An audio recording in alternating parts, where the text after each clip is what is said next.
మీరు బిజినెస్ పెట్టి సొంతంగా ఎదగాలనుకుంటున్నారా? నెవర్ ఎండ్ గోలీ సోడా వారి ఫ్రాంచైజీని జస్ట్ 15.5 lakhs తో మీ సొంతం చేసుకోండి. త్వరపడండి. విజయసాయి రెడ్డి గారి అంశానికి వస్తే డెఫినెట్గా ఆయన జగన్ రెడ్డి గారికి వైఎస్ఆర్ కాంగ్రెస్ పార్టీకి మొదటి నుంచి కూడా ఉన్నప్పుడు విధేయులు. కానీ మాకు తెలిసినది ఎంతవరకు వైఎస్ఆర్ కాంగ్రెస్ పార్టీ వచ్చిన తర్వాత, ఆయన జైల్లో పెట్టిన తర్వాత, జగన్మోహన్ రెడ్డితో ఉన్న తర్వాత ఒక నమ్మకమైన వ్యక్తిగానే అతన్ని సేల్ కావడం జరిగింది. అదేవిధంగా రాజ్యసభ ఇవ్వడము, ఢిల్లీలో కూడా ఆయన ఉండడము, ఢిల్లీకి జగన్మోహన్ రెడ్డి గారి అఫైర్స్ చూడడం జరిగింది.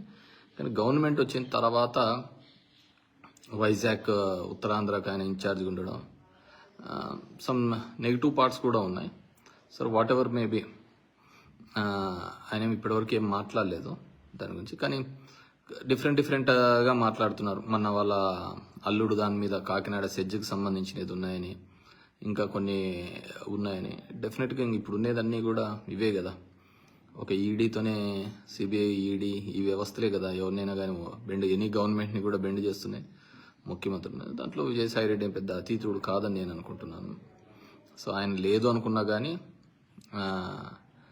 దీనికోసమే ఉన్నాడనేది ప్రతి ఒక్కరికి తెలిసిన విషయం. లేకుంటే దెర్ ఇస్ నో ఇష్యూ. ఏం రాజకీయం చేయలేని పరిస్థితి, ఇప్పుడు చెప్పలేని పరిస్థితి అంటే ఆయనకేముంది. So is very much comfortable. So చాలా చెప్తున్నారు, కానీ మనకు తెలియక సరే వ్యవసాయం చేసుకోవడానికి వెళ్తున్న అతని వ్యక్తికి మనం ఎందుకు మళ్ళీ మాట్లాడాలి. సరే చూద్దాం, మళ్ళీ ఆయన మాట్లాడితే ఆయన గురించి మాట్లాడను.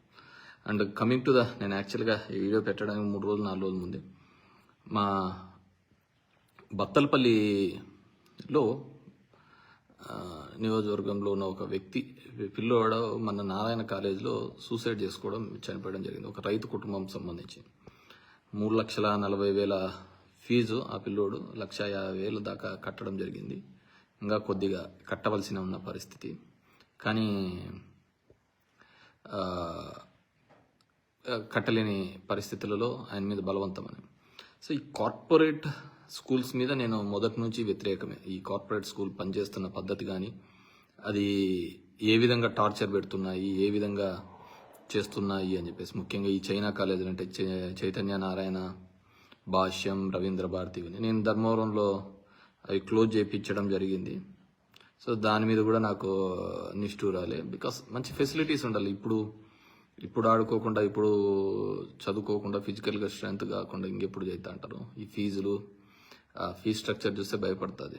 మేము ఇంజనీరింగ్ వరకు కాని ఫీజు ఇప్పుడు ఒక 1 yearలో కట్టాల్సిన పరిస్థితి ఇప్పుడున్న ఫీజ్ స్ట్రక్చర్ ఆ విధంగా ఉంది.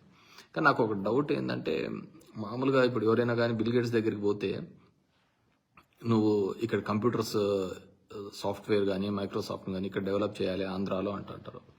అట్లాంటిది నారాయణ వాళ్ళ కాలేజీలో నెంబర్ 1, 2, 3, 4, 10 వరకు వాళ్ళకే ర్యాంకులు వస్తున్నప్పుడు, ఆయన అతన్ని ఎడ్యుకేషన్ మినిస్టర్గా పెట్టి ఇక్కడున్న గవర్నమెంట్ స్కూల్స్ను కూడా అదే విధంగా డెవలప్ చేయొచ్చు కదా. మామూలుగా ఈజ్ ఎక్స్పర్ట్ కదా ఆయన దాంట్లో, మంచి చదువులు చెప్పించడంలో, మంచి ర్యాంకులు తెప్పించడంలో నారాయణ ఎక్స్పర్ట్ అంటున్నారు. అలాంటప్పుడు అతనికి ఆంధ్రప్రదేశ్లోని విద్యా విధానంలో ఏ విధంగా పెనుమార్పులు తీసుకొని వచ్చి పిల్లలకు కూడా అకాడమిక్గా ఆ విధంగా ఇంప్రూవ్ కావాలని చెప్పేసి చేయొచ్చు కదా.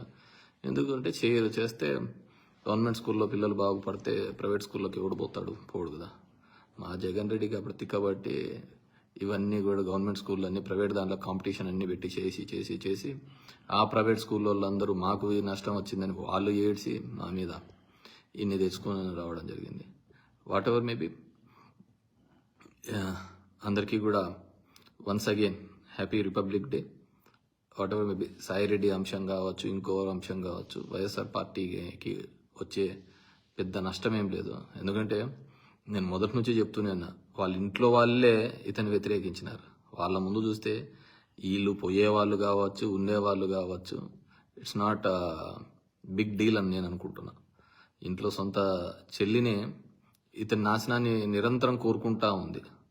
అది చంద్రబాబు కన్సర్నర్లో ఉండో లేకుంటే ఇంకోరు కన్సర్నర్లో నడిపిస్తున్న విషయం మనం చూస్తున్నాం. అలాంటి వాళ్ళ ముందరనే వాళ్ళనే ఎదుర్కొని ఇవన్నీ కాదు అని చెప్పేసి జగన్మోహన్ రెడ్డి ముందుకు వస్తున్నాడు. బేసిక్ ఒకటి మనం అందరం ఆలోచించుకోవాల్సింది ఏంటంటే, జగన్మోహన్ రెడ్డి అనే వ్యక్తి లేకపోతే చంద్రబాబు నాయుడు కావచ్చు, వాళ్ళ కుతంత్రాలకు కావచ్చు, అసలు హద్దే ఉండదు. He's the one. వాళ్ళను అడ్డుకట్ట వేసి ఒక రెసిస్టెన్స్ చూపిస్తున్న వ్యక్తి ఎవరైనా ఉన్నారు అంటే అది జగన్మోహన్ రెడ్డి. మీరు ఆలోచించుకోండి, ఈ ఆంధ్రప్రదేశ్ రాష్ట్రంలో ఆ వ్యక్తి లేకున్నా, లేకుంటే వైఎస్ఆర్సీపీ పార్టీ లేకపోయి ఉంటే తెలుగుదేశం పార్టీకి హద్దులు ఉండేదా? ఒక పార్టీ నిర్మాణం కానీ ఒక పార్టీ సంస్థాగంగా ఎదగాలంటే ఐడియాలజీ మీద ఎదగాలి. సరే, ఇప్పుడున్న చాలా పార్టీలు అవన్నీ మర్చిపోయినాయిలే అనుకోండి, కమ్యూనిస్ట్ పార్టీలతో సహా మర్చిపోయినాయని నా ఫీలింగ్ అయితే. సో అందుకే మీరు చూసినారంటే ఒక్కరి కోసం దేశంలో ఎక్కడా ఉండదు. ఒక్క మన ఆంధ్రప్రదేశ్ రాష్ట్రంలోనే ఒక్క జగన్మోహన్ రెడ్డిని ఎదుర్కోవడానికి సిపిఐ, సిపిఎం, కమ్యూనిస్టు సోదరులతో పాటు అదేవిధంగా జనసేన, టీడీపీ, బీజేపీ, దేశంలో రాహుల్ గాంధీ, మోడీ కొట్లాడుకుంటున్నా కానీ మన ఆంధ్రప్రదేశ్లో మాత్రం వాళ్ళిద్దరు కలిసినారు. అన్ని పార్టీలు ఒకరు సైడ్ ఏకమైనారు అంటే దట్స్ నథింగ్ బట్ ఇక్కడ అంత బలమైన నాయకుడు ఉన్నాడు, బలమైన నాయకత్వం ఉంది కాబట్టి అంతమంది ఏకమైనారు. డెఫినెట్గా వి విల్ మళ్ళీ గెట్ బ్యాక్ అవుతామని నేను పూర్తిగా నమ్ముతున్నాను, విశ్వసిస్తున్నాను. సరే, ఇంకా పార్టీలు మారేవాళ్ళు లేకుంటే ఉండేవాళ్ళు ఈ ఐడియాలజీ వాళ్ళకు. నా ఐడియాలజీ వైఎస్ఆర్ కాంగ్రెస్తో, వైఎస్ఆర్ కుటుంబంతో కలిసి ఉంది కాబట్టి నేను ఈ విధంగానే సేల్ అవుతున్నాను. కొంతమంది ఆపర్చునిటీస్గా ఇక్కడ పదవులు పొంది అక్కడ పోయిన వాళ్ళు మళ్ళీ మారుతూ ఉండొచ్చు, దానికి మనం ఏం చేసేకేం లేదు. కానీ బట్ ప్రతి ఒక్కరికి ఒక ఐడియాలజీ ఉండాలి. నువ్వు ఒకరి పార్టీని నమ్మినాము అంటే అది జగన్మోహన్ రెడ్డి కాదు, జగన్మోహన్ రెడ్డి యొక్క సిద్ధాంతాలు. అటువైపు నమ్మినామంటే అది చంద్రబాబు యొక్క సిద్ధాంతాలు, లేకుంటే పవన్ కళ్యాణ్ యొక్క సిద్ధాంతాలు. ఇప్పుడు వాళ్ళిద్దరిలో ఎవరికే కానీ చెప్పిన మాట మీద ఒక పూట ఉండేది, ఇంకో పూట ఉండదు. ఈరోజు మాట్లాడే మాట రేపటికి ఉండదు. ఇప్పుడు తిరుపతిలో చూసినాము, తిరుపతిలో ఎంత కావాలంటే దాన్ని అంత బర్స్ట్ పట్టించినారు. తిరుపతి యొక్క మొత్తం దాని యొక్క ఇంపార్టెన్స్ అందరినీ కూడా వీళ్ళు మాట్లాడే పద్ధతిని బట్టి చెడిపోయింది కదా.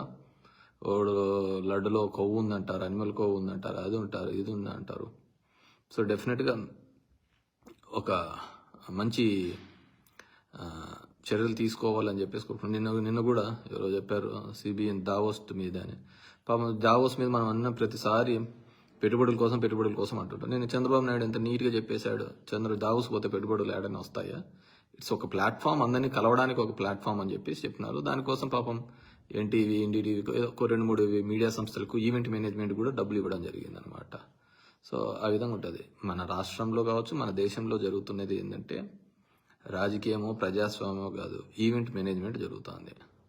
ఆ ఈవెంట్ మేనేజ్మెంట్లో ఎవడు సక్సెస్ఫుల్గా కలరింగ్గా నీట్గా చేస్తాడో he's going to get success, అంతే, అంతకుమించి వేరేది ఏంటంటే. So I wish all the best, take care.